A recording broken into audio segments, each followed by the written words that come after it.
Bonsoir à tous, bienvenue et merci pour votre présence ce soir pour ce nouveau rendez-vous du Doctolab consacré aux chirurgiens dentistes et aux assistantes dentaires sur le thème « Comment réduire les délais d'attente de votre cabinet dentaire ». Tout au long de ce webinaire, vous aurez la possibilité de poser toutes vos questions, de nous faire part de vos remarques ou retours d'expérience directement sur Zoom et je relayerai les questions qui reviennent le plus souvent. Je me présente, je suis Agathe, responsable événementielle chez Doctolib et je suis ravie d'être accompagnée ce soir du docteur Edmond Binas, fondateur de la Binas Global Dental School et chirurgien dentiste. Bonjour Agathe. De Lindsay Bruno, assistante dentaire à Bordeaux et pionnière Doctolib. Bonjour Agathe. Du docteur Benjamin Evieux, assistant hospitalier universitaire, chirurgien dentiste à Lyon et pionnier Doctolib. Bonsoir Agathe. Et de Charles Brucker, expert dentaire Doctolib. Bonsoir Agathe. Merci à tous pour votre présence ce soir. Rentrons dans le vif du sujet et posons-nous maintenant sur le thème de notre soirée, comment réduire les délais d'attente de votre cabinet dentaire. Le sujet est assez simple et soulève rapidement deux questions. Comment passer de la théorie à la pratique et comment changer ses habitudes? Pour répondre à cette question, nous allons définir les objectifs pertinents à fixer dans un cabinet dentaire, puis comment mettre en place ces processus, et enfin nous parlerons de la communication interne et externe. Lorsque nous avons commencé à préparer cette soirée tous ensemble, Edmond Binas, vous m'avez expliqué très simplement, les chirurgiens dentistes ont les formations, ils les connaissent. La question intéressante est comment les accompagner pour changer d'habitude. Votre premier point est de définir des objectifs. À quoi pensez-vous précisément ? Alors, deux choses. Tout d'abord, je pense que le changement d'habitude, c'est le cœur de la réussite par rapport à la gestion de son temps. C'est-à-dire que je suis convaincu que les équipes dentaires, que ce soit les praticiens, les assistantes, savent ce qu'il faut faire. Tu sais, j'écris 4 livres, tout est écrit dedans. J'ai fait des séminaires chaque année, enfin tout le long de l'année, on donne formation. Le problème, c'est comment passer de la théorie à l'application pratique. Et j'ai la preuve que c'est le changement d'habitude qui va permettre de le faire. Mais ça n'est pas si simple que ça de changer d'habitude, surtout quand on est dans un rythme où ça court tout le temps et on est dans le guidon. Et c'est tellement plus simple de refaire ce qu'on sait déjà. Moi, je me rappelle, j'ai eu un cabinet qu'on a suivi, qui était dans le centre de la France. C'est Julie, une jeune praticienne qui avait 2 enfants. Elle venait de divorcer et elle ne pouvait pas se permettre de finir à 20h. Et sa question, c'était comment est-ce que je peux faire pour à la fois finir plus tôt et maintenir mon niveau de revenu. En réalité, je suis convaincu que la définition d'objectifs, c'est la clé de la maîtrise d'un planning. Parce que peu d'équipes, peu de praticiens, peu d'assistantes font le lien entre la façon dont on prend les rendez-vous au cabinet et, d'un côté, le niveau de stress au quotidien, la qualité des traitements et le chiffre d'affaires qui est généré. Et donc ça, c'est un élément déjà qu'il faut bien avoir en tête. C'est-à-dire que la personne qui prend les rendez-vous, elle tient entre les mains toute l'organisation du cabinet. Voilà. Donc ça, c'est le premier point. Et ce que je voudrais dire au démarrage, c'est que la plupart des cabinets, en fait, travaillent et constatent les résultats a posteriori. En fait, il faut prendre le problème à l'envers.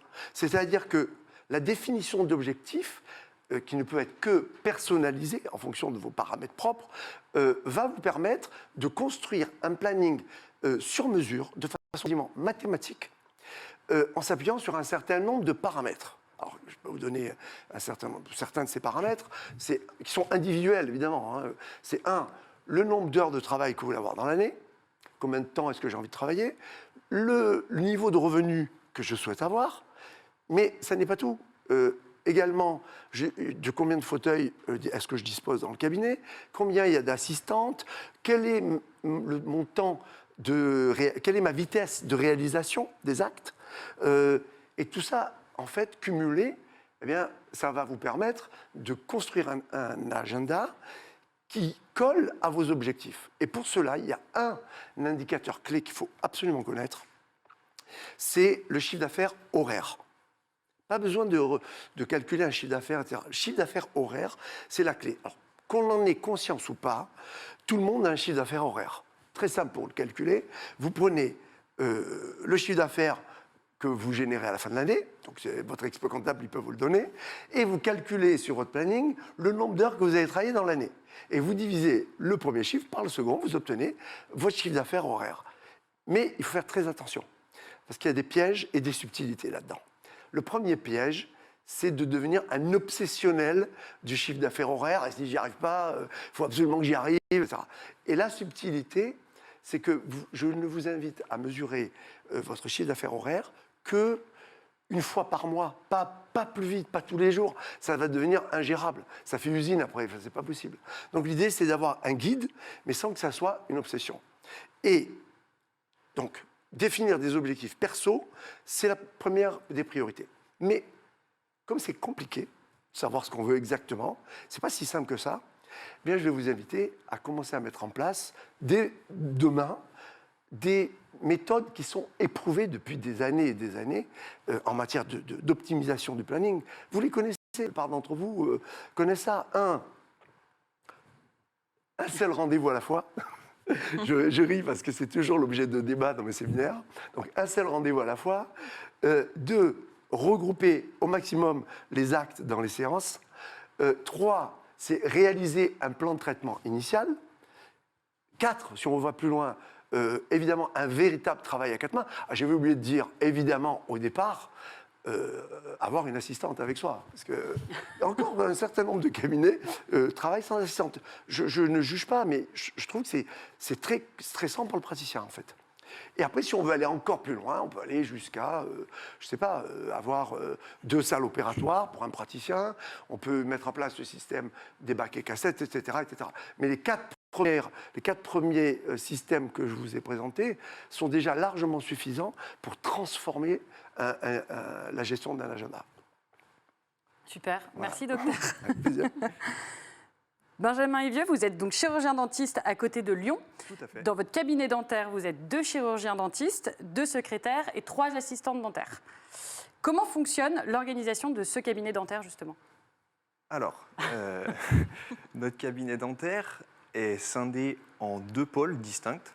Un premier pôle qui est un pôle administratif, auquel est attenant une salle de radiologie, et un deuxième pôle qui est un pôle clinique qui comporte 3 fauteuils ainsi qu'un bloc opératoire qui vont s'articuler autour d'un espace de stérilisation qui est central et ouvert. Nous travaillons avec un système de bacs et cassettes, comme l'a évoqué le docteur Binas tout à l'heure. Bon, on peut s'appeler le nom. Alors, on s'appellera par nos prénoms. Et à chaque bac et chaque cassette est associée une couleur. Et cette couleur, en fait, on va la reporter sur le planning du jour, de façon à ce que les assistantes cliniques puissent préparer les tables ponts, les tables opératoires, en amont des séances. Et dès lors que le patient va être installé au fauteuil par l'assistante, eh bien, quelque part, le matériel est déjà prêt dans son intégralité et je vais pouvoir être plus autonome dans mon travail et par moments la libérer pour qu'elle puisse mener à bien d'autres missions, comme par exemple vérifier la cohérence de l'agenda sur la semaine en cours. Voilà. Nous sommes 2 praticiens au cabinet et 3 assistantes, ainsi que 2 secrétaires. Et nous travaillons dans la mesure du possible pour les 2 praticiens, le plus souvent en alternant sur 2 fauteuils, ce que Edmond exposait aussi tout à l'heure. Et ceci pour une raison très simple, l'objectif, il est, si on prend la réflexion qu'on voit à peu près une dizaine ou une quinzaine de patients par jour, on va compter entre 9 et 14 intervalles qui sont nécessaires pour le nettoyage et la désinfection de la salle, et on va compter un temps horaire pour cela d'à peu près 5 minutes. Et finalement, si on fait le décompte à la fin d'une journée, on peut presque gagner 1 heure ou 1h30 de travail qui peut être mis à profit pour l'accueil de nouveaux patients, pour la gestion d'urgence, qu'elle soit interne ou externe au cabinet, ou tout simplement pour la planification d'un rendez-vous de soins un peu plus long, d'1 heure ou d'1 heure et demie. Nous travaillons également avec un système de grands rendez-vous. Alors moi, je sais que je suis très à cheval là-dessus et j'ai beaucoup de mal à travailler avec des petits rendez-vous pour plusieurs raisons. La première raison, c'est que cela me permet de regrouper un ensemble d'actes Et cela a pour objectif, finalement, quelque part, de pallier au manque de disponibilité des patients qui, aujourd'hui, sont disponibles, mais que de façon très restreinte et sur des créneaux bien précis.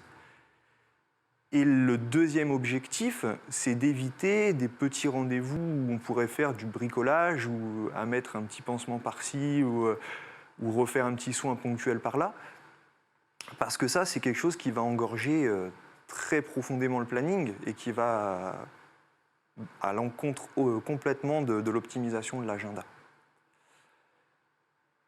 Moi, j'ai fait le choix, en tout cas, il y a 3 ans, de mettre en place une prise de rendez-vous en ligne, grâce à nos amis de Doctolib, pour plusieurs raisons. À l'époque, c'était parce que j'arrivais comme collaborateur dans le cabinet où j'exerce actuellement, et ça m'a permis, quelque part, d'amorcer la pompe et de créer ma patientèle. Ça m'a aidé à créer ma patientèle, puisque ça m'a donné une visibilité sur Internet.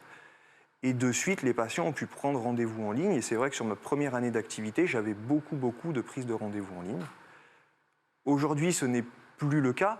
Aujourd'hui, j'ai paramétré sur l'agenda des créneaux très spécifiques pour l'accueil des nouveaux patients et pour l'accueil des urgences externes au cabinet.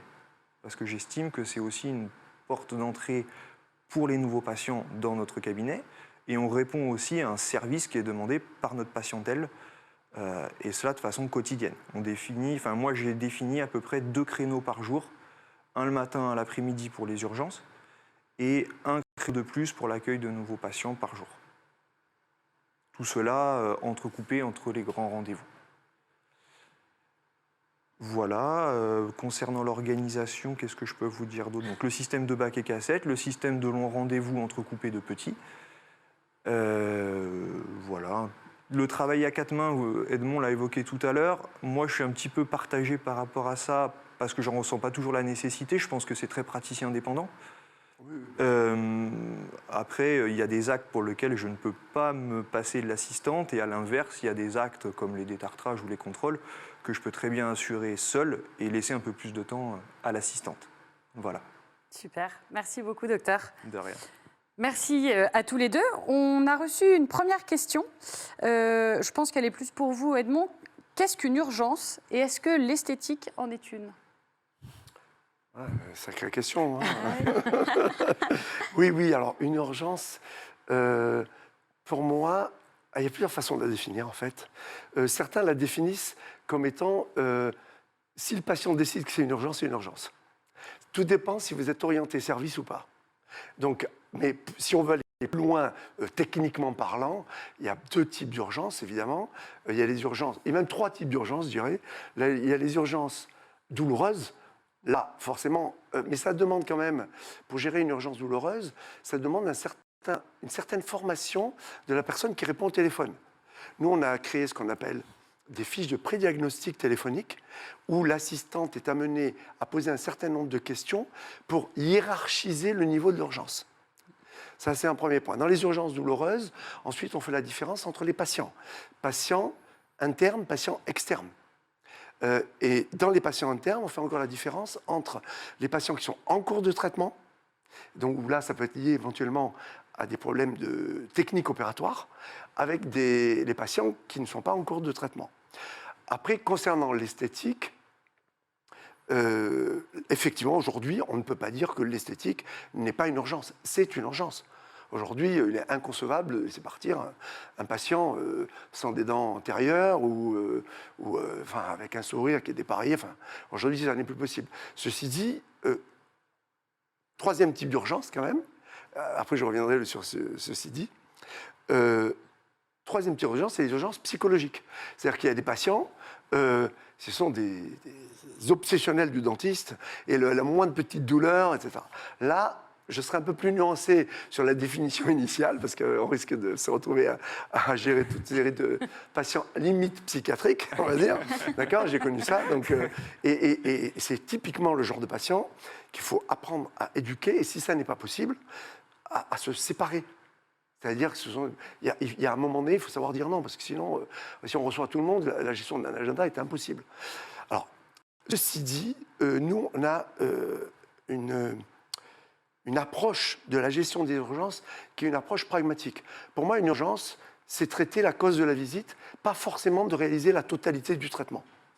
C'est-à-dire que si, par exemple, il y a une pulpite, eh bien, je vais soulager le patient en faisant une pulpotomie, pourquoi pas. Je n'ai pas forcément réalisé l'ensemble du traitement nécessaire. Je vais traiter le symptôme. Si c'est un problème esthétique, eh bien, je vais mettre une provisoire le plus rapidement possible. Je dépanne le patient. Point. Quitte à reprogrammer un rendez-vous qui va être au cours duquel je réaliserai le traitement nécessaire de façon totale, quoi. Super. Je vous voyais sourire, l'INSEE, justement, sur les urgences qu'on peut détecter par téléphone. C'est ça. Ça vous parle un peu, oui. Exactement, parce que, juste comme disait Edmond, on doit déterminer l'urgence et j'ai également des fiches pour répondre au téléphone. Voilà, j'ai été formée comme ça. D'accord. Et ça marche? Ça marche. Très bien. On n'a pas d'autres questions. N'hésitez pas à poser vos questions sur Zoom pour qu'on prenne le temps d'y répondre ensemble. La première question, par exemple, je m'excuse. La première question qu'on pose, c'est depuis combien de temps avez-vous mal? Ouais. Selon ce que vous répond le patient, il va dire « Ah, ça fait 10 jours ». Bon, ben, c'est pas grave, tu peux attendre un jour de plus, quoi. Je veux dire, Oui. je me fais comprendre? Oui, tout à fait. Je ne sais plus qui me disait qu'un patient où c'est vraiment une urgence, normalement, il est devant le cabinet à l'ouverture. À 7 h du matin, il est devant le C'était cabinet. l'INSEE qui me disait ça. Une vraie urgence, à 7 h du Le matin, il est matin, devant le ouais. cabinet. Il faut se méfier. Il des arrive fois. avant nous. Oui, oui. Et des fois avec le croissant. C'est encore... C'est ça, les urgences le vendredi soir à 18 h, avant de partir en week-end, méfiance. Je connais. Très bien. Je vous propose de passer à la deuxième partie de cet échange. Attardons-nous maintenant sur la mise en place des process. Edmond Binas, vous expliquez que chaque cabinet a son organisation, Oui. qu'il est nécessaire d'avoir une grande communication au sein de l'équipe. Oui. Dites-nous en plus. Alors, à propos des process, nous, la première chose que l'on fait, c'est ce que j'ai fait dans un cabinet tout récemment, justement, où c'est une grande équipe, où il y avait beaucoup d'assistantes, et on est une équipe, tout le monde est soudé, tout le monde fait tout le monde s'entraide, etc. Tout le monde fait tout égal, personne ne fait rien, et quand il y a un problème, vous connaissez le « c'est pas moi ». C'est pas moi, c'est pas moi. En fait, qu'est-ce que je veux dire par là? C'est que la première des choses, quand on veut mettre en place des processus organisationnels qui soient clairs, c'est de définir un organigramme. L'organigramme, c'est qui fait quoi et quand. Ça pourrait, et beaucoup de praticiens commettent l'erreur de croire que dans la mesure où l'assistante est diplômée, c'est évident qu'elle sait faire ce qu'il y a à faire. En réalité, pas du tout, puisque l'organisation varie d'un cabinet à l'autre, y compris pour les choses de base. Et donc, il est très important que le praticien clarifie le process qu'il attend. Donc, pour cela, il y a la rédaction de ce qu'on appelle des checklists et des scripts qui concernent la communication. Les checklists, c'est pour les aspects techniques, sur les règles de prise de rendez-vous dans votre cabinet. Comment voulez-vous que les rendez-vous soient pris dans votre cabinet? Si vous n'avez pas des règles écrites que vous expliquez à votre secrétaire ou à votre assistante, si vous ne prenez pas le temps de la former, de contrôler si ce qu'elle fait correspond à ce que vous attendez et que derrière vous apportez les actions correctives, il ne faut pas vous étonner qu'elle fasse de son mieux, mais que ça ne correspond pas forcément à ce que vous attendez. Donc, sur l'organisation encore, sur les process, vraiment, je pense que ça passe vraiment par l'écrit, et c'est important de noter ça, checklist, script, organigramme. C'est la base. Après, on pourra développer peut-être un peu plus le détail du déroulement, mais oui, enfin, bon, oui, on y reviendra pour la communication. Pour la communication. On ne va pas dévoiler tout d'un coup. Parfait. L'INSEE, donc vous êtes assistante dentaire dans un cabinet à Bordeaux. Est-ce que vous pouvez nous donner quelques exemples des process mis en place dans votre cabinet dentaire dans la vie de tous les jours? Si on sort un peu du contexte Covid qui est particulier, mais plutôt D'accord. au quotidien. Au quotidien. Nous, alors je travaille avec le docteur Thiric à Bordeaux, dans un cabinet où on pratique l'omnipratique, la paro et l'implantologie. On a 2 fauteuils. Donc on alterne, comme disait Benjamin. Ça nous fait gagner du temps sur le temps de nettoyage et de désinfection. Sachant que quand le patient arrive, je le reçois, je lis sa carte vitale, je fais tous ses papiers et je l'installe. Et je sors le matériel qui est en bac Et en 7, chez nous aussi, pareil, avec une couleur. Très pratique pour le rangement également. Parce que quand on sort plusieurs bacs, des fois, il faut savoir quel produit va dans quel bac. Donc moi, maintenant, je suis diplômée et ça fait un certain temps que j'exerce. Mais si quelqu'un vient agrandir l'équipe, ce sera pareil. Elle sera formée avec ça. Voilà. Et en plus de travailler en bac et en cassette, ça permet aussi un geste éco-responsable parce qu'on utilise moins de gaines de stérilisation. Voilà. Après, sur les process, tous les matins, on fait un briefing pour savoir ce qu'il y a à faire dans la journée, ce qui nous aide beaucoup. On connaît aussi l'humeur de l'autre et ça motive l'équipe. Super. Voilà. Et vous me parliez aussi du fait que quand vous étiez au fauteuil, vous avez un casque aussi, si je ne dis pas de bêtises, c'est ça? C'est exact. Vu que je suis la seule assistante, et pour pouvoir répondre au téléphone, quand je suis au fauteuil, j'ai un casque. Voilà. Si je ne peux pas malheureusement répondre, que des fois quand on est en plein collage, c'est un peu complexe. Voilà. Sur le répondeur, il y a marqué que c'est possible de prendre en ligne sur Doctolib. Super. Du coup, Benjamin Vieux, je me retourne vers vous justement, je rebondis un petit peu. Donc, comme Lindsay nous l'expliquait, donc elle travaille par box. Donc, ça se rapproche un petit peu de l'organisation que vous avez, puisque vous fonctionnez avec 2 fauteuils, c'est ce que nous expliquez aussi. Tout à fait, c'est ce que j'expliquais en première partie et je rebondis sur ce que vient de dire Lindsay. On travaille un peu sur le même principe finalement, en alternance sur 2 fauteuils avec un système de bac et de cassette qui nous permet quand même un gain de temps quotidien vraiment important. Et je pense que si on le chiffrait sur une année, ça serait quand même relativement important. Très clair. Ça permet de gagner beaucoup de temps aussi à l'assistante. Oui. Aussi, tout à fait. Incroyable. Pour l'ensemble du cabinet, bien sûr. Bien sûr. On s'est rendu compte, que la gestion du temps en stérilisation pouvait devenir un point de blocage dans la gestion de l'agenda du praticien. D'accord. Et c'est très bizarre parce qu'il y a des cabinets où l'assistante peut passer 1 heure et des cabinets où elle va passer 3 heures dans la journée en sté. Et je pense que analyser finement le déroulement du cycle de stérilisation en automatisant un maximum d'étapes peut permettre de gagner beaucoup de temps. Et Benjamin, comme vous venez de dire, complètement. Si on multiplie par le nombre de jours travaillés dans l'année, ça peut être énorme. Ouais.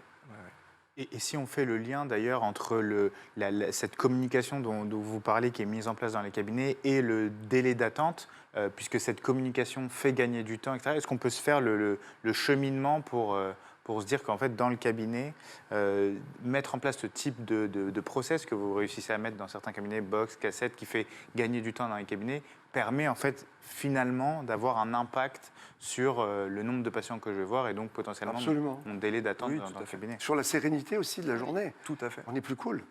Ouais. Okay. Du coup, finalement, donc, ce que vous nous expliquez, c'est qu'il faut donc définir des process, s'y tenir, et c'est la base de l'organisation. Une fois que cette organisation dans le cabinet est définie, c'est à ce moment-là seulement qu'on équipe le cabinet d'outils de mise en pratique, ce que vous nous expliquez. Du coup, Charles, je me tourne vers toi. Est-ce que tu peux nous expliquer l'approche de Doctolib et de l'agenda dans un cabinet dentaire? Bien sûr. L'approche de Doctolib, en fait, tout simplement, elle vient s'adapter à ce qu'a mis le praticien en place dans son cabinet. Aujourd'hui, Doctolib, ça ne doit pas, surtout pas, changer l'organisation qu'a le praticien. Doctolib, c'est l'outil qui permet de faire gagner du temps à mon assistante, qui permet de travailler plus sereinement, de baisser le nombre d'appels au cabinet et de développer le service qu'on va pouvoir fournir aux patients grâce à la prise de rendez-vous en ligne. Mais ça ne doit absolument pas changer l'organisation du cabinet. Et donc l'approche de Doctolib, c'est simplement de se dire qu'on va essayer d'aller répercuter et transcrire ce qu'est l'organisation aujourd'hui du praticien, et on passe énormément de temps avec les praticiens pour retranscrire leur organisation dans ce que demain ils pourront faire dans Doctolib. Donc en fait, le passage sur Doctolib n'est pas un changement dans le cabinet. Doctolib vient s'adapter à ce que fait aujourd'hui le cabinet, comme le disait Edmond tout à l'heure. Il y a autant d'organisations dans les cabinets que de praticiens. Et donc, en fait, aujourd'hui, les 13 000 praticiens qui utilisent Doctolib, les 13 000 ont une organisation qui est différente. Et on a la chance d'avoir un produit qui est assez simple. Et donc, ce qui peut parfois faire peur, finalement, c'est le changement d'habitude.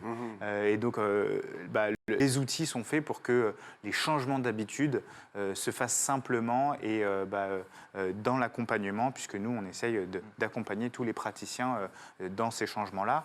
Et d'ailleurs, ça peut être effectivement intéressant, je me permets de rebondir, puisqu'on organise un live démo le 8 juin à 13 h pour pouvoir répondre aux questions des praticiens sur leur organisation, la manière qu'ils ont de fonctionner. Et donc, ça peut être le moment hyper intéressant pour pouvoir poser des questions en fonction des typologies de cabinets, puisqu'il y a des cabinets qui ont des activités exclusives, des cabinets qui ont 2 fauteuils, 3 fauteuils, des cabinets où des praticiens ont des activités d'omnipratique et où on est moins de place pour les nouveaux patients, des cabinets qui ont plus de place pour les nouveaux patients. Et donc, tout ça, on peut l'adapter et on pourra, pendant ce live démo du 8 juin à 13 h sur lequel les personnes qui nous regardent pourront s'inscrire directement, pourront venir pour poser toutes leurs questions sur l'organisation de Doctolib. Super, merci Charles. Et justement, on a une première question pour toi déjà sur Doctolib, donc d'un praticien qui nous regarde. Mes rendez-vous Doctolib sont pris d'assaut et je suis contrainte de bloquer quasi tous mes créneaux horaires pour les garder pour la prothèse, chirurgie et paro. Ce phénomène ne fait que s'amplifier. Que faire? Bien sûr. Ça a l'air de parler à tout le monde.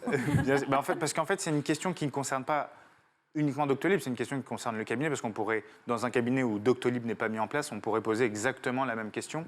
Et une fois de plus, Doctolib, ça ne doit pas changer l'organisation du praticien. Donc, ce à quoi il faut réfléchir, c'est comment est-ce que je souhaite m'organiser, et donc je reviens à mes objectifs, qu'est-ce que je veux avoir pour mon cabinet, et ça, tout simplement, on le retranscrit dans Doctolib.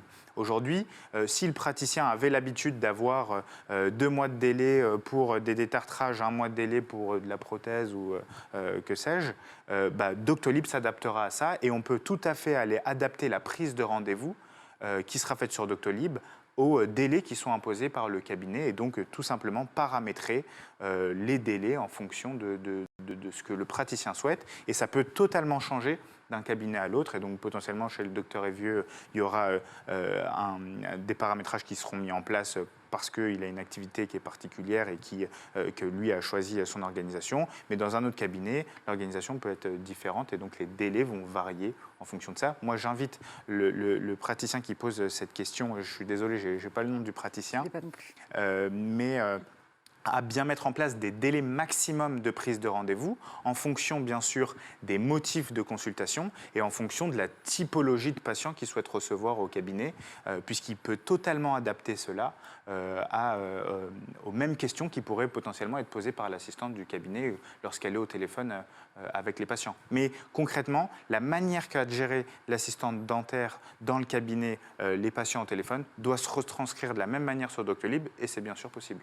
Enfin, si j'entends bien quand même ce qu'a demandé le praticien, c'est que ça présuppose qu'il ouvre son agenda complètement.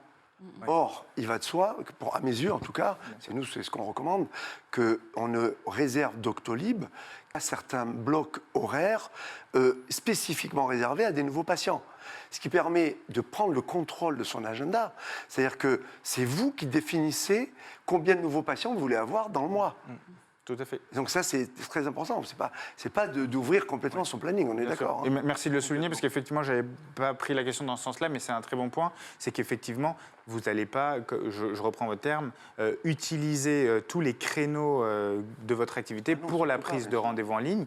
C'est uniquement certains créneaux qui seront ouverts à la prise de rendez-vous. Et j'imagine que c'est comme ça que vous organisez également, En fait, j'ai connu un peu les 2 situations, puisque au début, quand j'ai lancé mon activité, j'avais ouvert l'ensemble des créneaux de l'agenda. Sauf installation, bien sûr. Voilà, pour amorcer l'arrivée des patients au cabinet. Et petit à petit, j'ai fait évoluer les paramétrages de l'agenda Doctolib en réduisant de plus en plus les créneaux de prise de rendez-vous en ligne. Aujourd'hui, j'ai un paramétrage qui est très spécifique et ça m'arrive des fois de le faire évoluer d'une semaine à l'autre. S'il y a une annulation, qu'elle soit tardive ou très tardive, j'ai un paramétrage spécifique. Par exemple, s'il y a une annulation, on va dire, la veille, eh bien, le créneau bascule automatiquement sur une prise de rendez-vous en ligne. Et le créneau est comblé pour le lendemain. Et j'ai été très bluffé au début. Annulation le soir à 19h, à 19h30, le créneau était pris. Donc, c'était assez bluffant. Enfin, comme Charles le disait tout à l'heure, on peut vraiment faire et adapter le planning à nos souhaits. Tout est possible. il suffit d'être formé à la gestion de l'agenda en ligne. Et honnêtement, on peut se faire plaisir. Donc, je pense que le praticien aurait peut-être tout intérêt à réduire un petit peu ses créneaux Oui, c'est sûr. de prise de rendez-vous en ligne. La chose importante à remarquer dans ce que vous dites, pour moi, c'est qu'en fait, et que beaucoup de praticiens s'interdisent, en fait, c'est que le planning, l'agenda, c'est quelque chose qui est vivant. C'est-à-dire que ce n'est pas statique.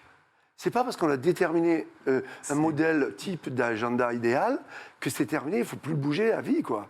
Non, au contraire. c'est Tout ce exactement qui vous ça. permet d'améliorer le déroulement d'une journée, même à la dernière minute, doit et peut être fait. Il faut vous autoriser ça. C'est très important, cette idée. C'est exactement ça.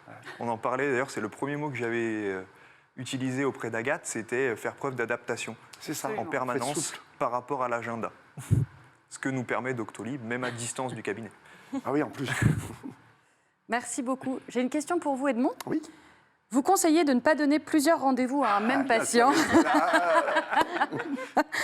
Mais comment s'assurer qu'on aura un rendez-vous de libre pour la pose de prothèse?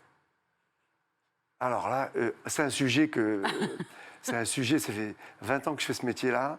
Et à chacun de mes séminaires, c'est des débats parfois houleux sur ce thème. En fait, il faut juste savoir que la gestion d'un planning, ça n'est pas que le planning.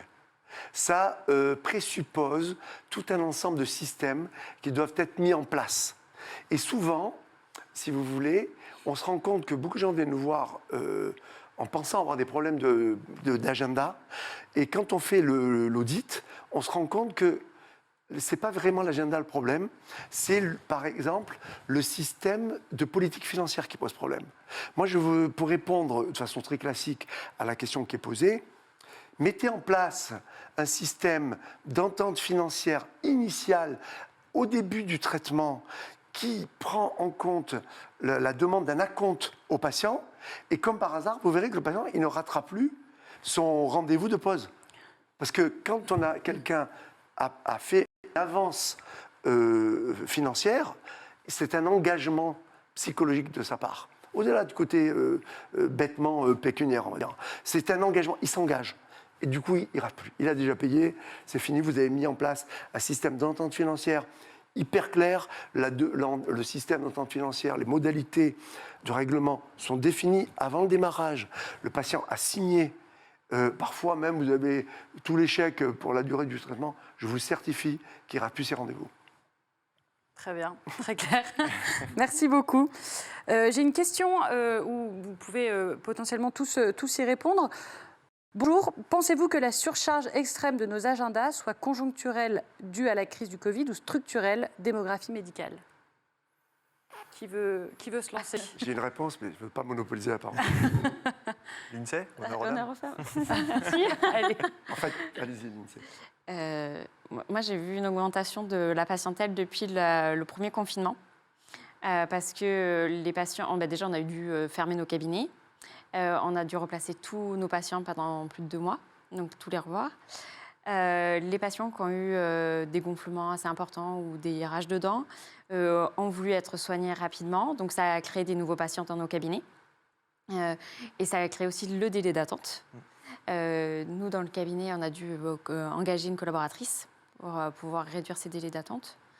Donc, je pense que c'est un peu dû à la crise du Covid. Benjamin? Oui, alors pour rebondir là-dessus, je suis assez d'accord. Je pense aussi qu'il y a un autre facteur, c'est actuellement, il y a beaucoup de praticiens qui partent en retraite, qui ne sont pas remplacés. Et je vois sur le secteur où nous exerçons au cabinet, il y a beaucoup de praticiens qui sont quand même âgés. Et aujourd'hui, on voit arriver beaucoup de leur patientèle dans nos cabinets. Et c'est souvent une patientèle qui a été laissée à l'abandon du jour au lendemain presque, et qui ne comprend pas en fait comment elle a pu en arriver là. Et c'est difficile pour eux de partir avec nos nouvelles relations de confiance, avec un praticien plus jeune, et qui plus est parfois avec des délais d'attente importants. Donc voilà, la crise du Covid n'a peut-être pas aidé les choses en tout cas, mais je ne suis pas persuadé que ça soit lié qu'au Covid. Je pense qu'on aurait eu peut-être ce problème des délais d'attente même sans Covid. Peut-être qu'Edmond est d'accord. Pour moi, c'est multifactoriel. Je pense qu'il y a la combinaison de ces 2 facteurs. Entre autres, par rapport au Covid, le fait que les patients dans la mesure où ils étaient confinés, n'avaient plus l'opportunité de dépenser leurs sous.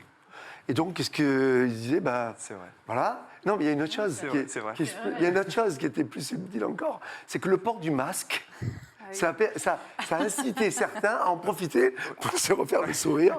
Et je dirais que si on pousse le raisonnement encore plus loin, il y a peut-être un troisième facteur qui intervient. Alors, la démographie professionnelle, c'est évident. Évident. Il suffit de voir la courbe des âges sur le site du Conseil de l'Ordre. Bon. Il y a un troisième facteur qui est peut-être moins évident et qui est probablement une des raisons de l'accroissement de la demande en soins dentaires, c'est l'avènement de la nouvelle convention. C'est que la nouvelle convention, en fait, elle a été conçue pour permettre à des personnes qui n'avaient pas trop les moyens d'avoir accès aux soins dentaires. Du coup, ça a été une publicité qui a été faite par l'État auprès des patients pour se rendre dans les cabinets. Alors la bonne nouvelle là aussi, c'est que en réalité, ça élargit la base de la pyramide. Oui. Parce que c'est des patients qui viennent à se faire soigner au préalable. Donc, et deuxième bonne nouvelle, c'est qu'un patient peut être motivé par la nouvelle convention, le reste à charge zéro, on va dire 100% santé, et par une bonne information que vous pouvez lui donner, vous pouvez le transformer en patient qui est susceptible d'accepter un traitement qui n'est pas du 100% santé, quoi. Très bien. Je suis tout à fait d'accord. Merci beaucoup. Je vous propose qu'on passe sur notre troisième partie, qui est sur la communication. Et prenons justement le temps de parler de cette double communication, qu'elle soit interne ou en externe au cabinet, et qui est, comme vous le disiez tout à l'heure, essentielle au quotidien. Pourquoi? Je vous pose la question. Oh, la communication. C'est que la communication, c'est un fourre-tout terminologique dans lequel on met tout et n'importe quoi. Dès qu'on est un peu mal dans sa peau, c'est qu'on communique mal. Mon patient, je sais pas, il est enfermé à cause du Covid, il communique mal. Enfin bon, en fait, pour moi, il faut, dans le cadre de l'exercice dentaire, il faut clarifier. La communication, pour moi, c'est beaucoup de communication, d'organisation. Pour rebondir sur ce qu'a dit l'INSEE tout à l'heure, un des points clés pour une meilleure communication en interne, c'est-à-dire entre le praticien et l'équipe, c'est impérativement la réunion d'analyse de planning le matin. Pour nous, c'est tellement important que dans nos programmes que c'est non négociable. C'est-à-dire que quelqu'un qui refuserait d'essayer de mettre en place ce type de réunion, on ne l'accepte pas comme client. Parce que c'est vital, c'est incroyable ce que ça peut réduire, le retard en fin de journée. Parce qu'on s'est rendu compte que parfois les gens arrêtent de faire cette réunion et hop, immédiatement, on se retrouve avec un quart d'heure, 20 minutes de retard. Et deux, c'est une espèce d'entonnoir à information où on donne toutes les informations à l'assistante sur les plans de traitement, sur les séquences opératoires. Elle nous donne l'information qu'on n'a pas pu avoir sur les nouveaux patients, sur est-ce que la prothèse est arrivée, pas arrivée. Et en réalité, on se rend compte que ça évite toute une série de dysfonctionnements en cours de journée. Donc ça, c'est en interne. Il y a toute une série de process que je pourrais décrire, mais je pense que celle-là, cette réunion matinale est fondamentale, pas plus de 10 minutes maximum. Alors pour les patients, aujourd'hui, on est confronté à un changement de paradigme, à mes yeux. C'est-à-dire que avant, quand le patient venait au cabinet, on le soignait, on communiquait avec lui tant qu'il était dans le cabinet. Après qu'on avait terminé le traitement, hop, il rentrait chez lui et on ne le voyait plus jusqu'au traitement suivant, l'année d'après, ou à la visite de maintenance, etc. Aujourd'hui, avec les outils digitaux, dont, entre autres Doctolib, mais à la limite pas que, le site internet, toute une série d'outils, en fait, vous pouvez prolonger la communication avec vos patients au-delà des visites.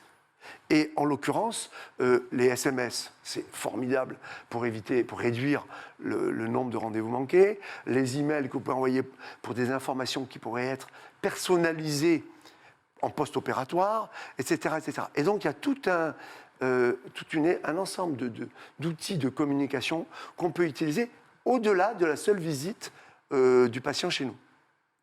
Donc voilà, je peux que. Après, sur le plan relationnel, nous, on est partisans du concept de script qui consiste à homogénéiser la façon dont le patient est accueilli au sein du cabinet, indépendamment de chaque personne, sur la base de scripts qui sont communs et qui permettent d'obtenir un niveau d'accueil et de service homogène, qui que ce soit qui réalise l'accueil. Je ne sais pas si je me fais bien comprendre. Nous, on a beaucoup de formations là-dessus et ça permet de donner un sentiment de plus haut professionnalisme aux patients. Super. Voilà, je donne... Merci beaucoup. Avec plaisir. Du coup, l'INSEE, je me tourne vers vous. C'est ce que vous expliquiez tout à l'heure. Vous avez du coup des réunions en début de journée dans le cabinet dentaire, donc pour ce qui est de la communication en interne. Et comment communiquez-vous du coup avec vos patients? Alors, je reviendrai juste sur la communication en interne, Complètement. parce qu'il y a le briefing le matin, mais nous, on aime bien aussi faire le débriefing le soir pour dire si la journée s'est bien passée, qu'est-ce qui n'a pas bien fonctionné. Parce que s'il y a quelque chose qui n'a pas fonctionné, eh bien, ça veut dire qu'il faut refaire un process pour trouver la cause et traiter. Voilà. Et aussi, ça permet aussi, si la journée s'est super bien passée, de se motiver pour le lendemain en se disant tant mieux, c'était une bonne journée, demain, ce sera mieux aussi. Voilà. Et alors, avec les patients, du coup, nous travaillons par mail et par SMS également. Pendant le premier confinement, tous les patients ont été annulés. Donc, je les ai appelés un par un pour leur signaler que dès que le cabinet allait rouvrir, c'était moi qui allais les recontacter, afin de ne pas surcharger l'agenda des rendez-vous. Voilà. Et donc, quand l'annonce a été faite de la réouverture du 11 mai 2020, j'ai pris mon petit téléphone et j'ai rappelé chaque patient un par un. Et les patients ont trouvé ça agréable que je les appelle, parce qu'en même temps, ça m'a permis de prendre leurs nouvelles et de savoir comment ils vivaient le confinement. Voilà. Super. Merci. Merci. Je vous en prie. Benjamin, je me tourne vers vous. Comment se passe du coup la communication en interne, en externe? Alors, en termes de communication externe, Edmond l'a un petit peu évoqué tout à l'heure, mais on a plusieurs volets. On a une communication externe qui se fait par notre site internet, qui se fait par l'intermédiaire de Doctolib, puisque aujourd'hui, on a les SMS et les mails de rappel qui finalement sont des outils qui nous permettent de diminuer les rendez-vous non honorés. Quand même, les patients ils reçoivent un certain nombre de mails et d'SMS, et pour oublier son rendez-vous, il faut quand même faire fort de nos jours. Ou alors ne pas avoir l'envie de venir, mais ça c'est un autre problème. C'est autre chose. Et là où on communique beaucoup par l'intermédiaire de Doctolib aussi maintenant, c'est sur le partage de documents. On joint au mail de rappel Doctolib en fait des questionnaires médicaux. Aujourd'hui encore le questionnaire relatif au Covid, mais aussi on leur met dans ce mail-là une présentation sur les consignes d'arrivée au cabinet. C'est-à-dire qu'on mentionne aux patients, surtout pour les nouveaux patients, qu'ils vont devoir arriver 10 voire 15 minutes avant leur rendez-vous, de façon à ce qu'on puisse constituer leur dossier, qu'on ait le temps de prendre la petite photo, de discuter un petit peu avec eux, de les accueillir. Et aussi, on leur demande de bien ramener tous leurs papiers administratifs à jour, notamment les attestations relatives aux droits sociaux. On leur demande d'amener leurs ordonnances ou leurs traitements en cours, leur dossier médical. Par exemple, pour les nouveaux patients qui arrivent d'un cabinet où le praticien est parti en retraite, des fois, ils ont récupéré leur dossier médical, pas tout le temps, malheureusement. Et on leur demande d'amener tout ça, et on le mentionne dans le mail. Et on le mentionne aussi sur notre répondeur téléphonique. Je crois que l'INSEE l'avait abordé. Ça, c'est très important parce qu'on a encore des patients qui sont très adeptes aussi du téléphone et qui ne sont pas forcément informés d'une possibilité de prendre rendez-vous en ligne. Donc, je pense que c'est très important de le mettre sur le répondeur téléphonique de façon à éduquer aussi notre patientèle avec ça, leur donner l'information pour qu'ils puissent avoir les clés pour pouvoir un petit peu rentrer dans cette société dématérialisée. Voilà. Donc, utilisation du site internet et aussi des réseaux sociaux. On a une page, par exemple, Facebook pour le cabinet, où on leur met des informations dessus. Ça a été utile pendant le coronavirus. On travaille aussi un petit peu avec ça pour communiquer sur notre organisation de façon générale. Voilà. On maintient aussi une communication par téléphone, dans certains cas spécifiques. Par exemple, lorsqu'on a des grands rendez-vous qui sont programmés, qui durent 3 heures, ça arrive, 3 heures, 3 heures et demie, 4 heures. Là, on rappelle systématiquement le patient la veille ou 48 heures avant pour confirmer son rendez-vous. Et là, on ne passera pas par Doctolib ou autre, on veut l'avoir de vive voix, le patient. Mais c'est des cas qui sont très spécifiques. Voilà. Concernant la communication interne, je vais rebondir un peu sur ce qu'a dit l'INSEE. Des briefings quotidiens. une organisation du cabinet qui est la même pour tout le monde. C'est-à-dire que l'ensemble des protocoles sont appliqués et par les praticiens, et par les assistantes, et par les secrétaires. Tout le monde connaît le protocole, ce qui permet en fait d'avoir une certaine polyvalence entre les assistantes et même entre les praticiens, des fois, quand il y en a un qui n'est pas là. Et ça facilite le fonctionnement pour tout le monde. Voilà.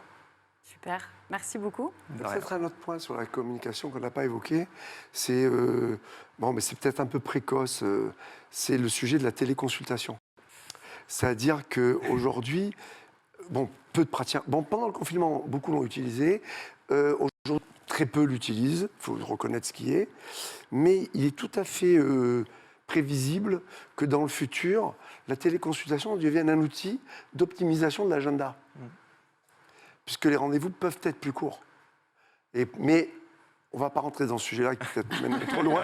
Mais l'idée, évidemment, c'est l'objectif de la téléconsultation n'est pas de remplacer la consultation, mais simplement peut-être de rassurer certains patients plus vite en trouvant un rendez-vous plus court et d'identifier un problème. Donc, à la limite, c'est tout ce qui relève de la communication avant le fauteuil qui pourrait être géré en téléconsulte. Mais voilà, c'est juste... Non, mais c'est très bien de compléter. Merci beaucoup.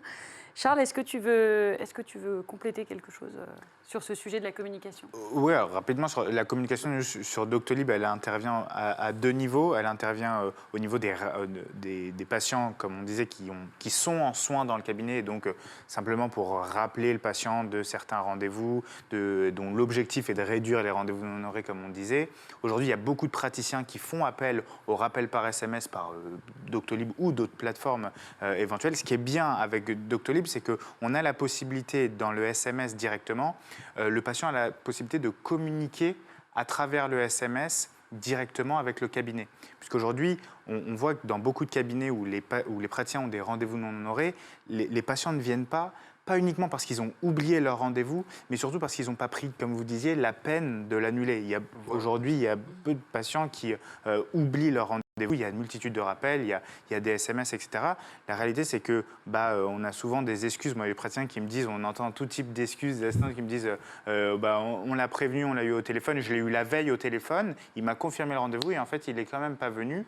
Et souvent, c'est parce que j'ai essayé de rappeler entre-temps pour annuler finalement. Le cabinet était fermé, il y avait un peu d'attente, je n'ai pas pris la peine d'attendre. Là, ce qui est bien avec la communication par SMS de Doctolib, c'est qu'elle est interactive et elle permet aux patients de pouvoir répondre à ce SMS pour soit annuler si je dois annuler, si vraiment je ne peux pas me présenter, soit déplacer et à ce moment-là, le praticien est au courant. Et deuxième partie sur la communication, et je rejoins ce que disait le docteur Evio, le docteur Binas et également l'INSEE, c'est qu'on peut communiquer en amont du rendez-vous des informations aux patients de manière automatique, ce qui permet de faire gagner du temps dans le cabinet pour éviter d'avoir envoyé par mail ou appelé ou par téléphone directement, de pouvoir envoyer un questionnaire de préadmission automatiquement à tous mes nouveaux patients, de pouvoir envoyer, là c'est un peu la période, mais pouvoir envoyer des documents liés au Covid directement aux patients de manière automatiquement en fonction de chaque motif.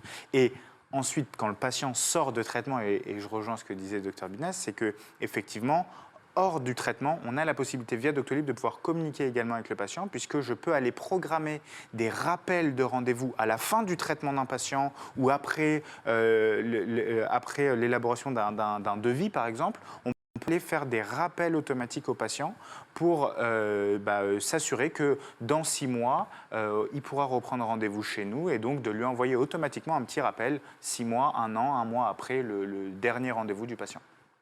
Voilà. Merci Charles, c'est très clair. On a une question qui est arrivée pour l'INSEE. Comment jonglez-vous entre l'administratif, la gestion des rendez-vous et le travail à 4 mains? Est-ce l'un au détriment de l'autre? Alors, moi à la base, je suis assistante de direction. Donc j'ai quand même un plus d'administratif au cabinet. Après, nous avons des plages horaires où je suis censée être au fauteuil. C'est-à-dire que par exemple, tous les lundis et tous les vendredis matins. Voilà. Et le mercredi après-midi avec les enfants. D'accord. Voilà. Le reste du temps, je vais au fauteuil quand je peux. Voilà. Et après, je gère les priorités. C'est-à-dire qu'il y a des fois où c'est prioritaire que je sois au fauteuil alors que je devais être en administratif ou inversement. D'accord. Voilà. Donc ça s'organise plutôt bien. C'est ça. Très bien. Merci. Après, je travaille en rendez-vous long comme le docteur Benjamin Evieux. Donc, du coup, ça facilite mon temps au fauteuil ou en administratif. Par exemple. Ouais. Et je ne suis pas, je suis assistante, mais je ne suis pas au fauteuil quand le praticien fait un détartrage, car comme vous avez dit, il n'a pas besoin de moi. Très bien. Voilà. C'est très Non, clair. mais c'est un des avantages de la réunion du matin. C'est que là, lors de la réunion du matin, le praticien, en fonction des patients qu'il voit et des traitements à réaliser, il peut indiquer à l'assistante à quel moment il a besoin d'elle au fauteuil et à quel moment elle peut ne pas y être.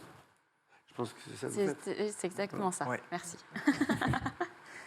J'ai une question pour vous, Edmond. Comment la gestion des correspondants peut aider à écourter les délais d'attente? Et peut-être que Charles, tu auras aussi quelque chose à dire sur ce sujet. Ah, alors là, c'est un sujet, ça, c'est une question d'un spécialiste. Donc, ah bah oui, forcément. En fait, les spécialistes, ils ont deux clientèles. C'est-à-dire, ils ont la patientèle avec les patients qui viennent spontanément, et ils ont les correspondants qui leur adressent des patients. Et en fait, c'est toujours pareil, c'est l'éducation des correspondants qui va permettre de réduire les délais d'attente. C'est-à-dire que déjà, en n'envoyant pas les patients n'importe comment, c'est-à-dire beaucoup de correspondants n'adressent pas réellement, ils se déchargent sur un spécialiste. C'est-à-dire que on va envoyer un patient pour des implants et on n'a aucune idée ni de combien coûte un implant, ni on ne prévient pas le patient, ni de combien éventuellement d'implants il faudra poser, etc. C'est bien que le patient débarque dans le cabinet de spécialiste. Et ça, en réalité, ça relève de la pédagogie du spécialiste vis-à-vis de ses correspondants. C'est sa responsabilité d'éduquer les praticiens. Et donc, toute une série d'informations qu'il doit donner pour que le patient soit adressé dans les meilleures conditions. Et surtout qu'on n'adresse pas des patients qui ne sont pas du tout motivés pour un traitement de spécialiste, quoi. D'accord. Alors ça, on pourrait parler très longtemps de ce sujet-là, mais bon, j'essaie de rapidement donner, voilà, sans rentrer dans les détails. Merci beaucoup.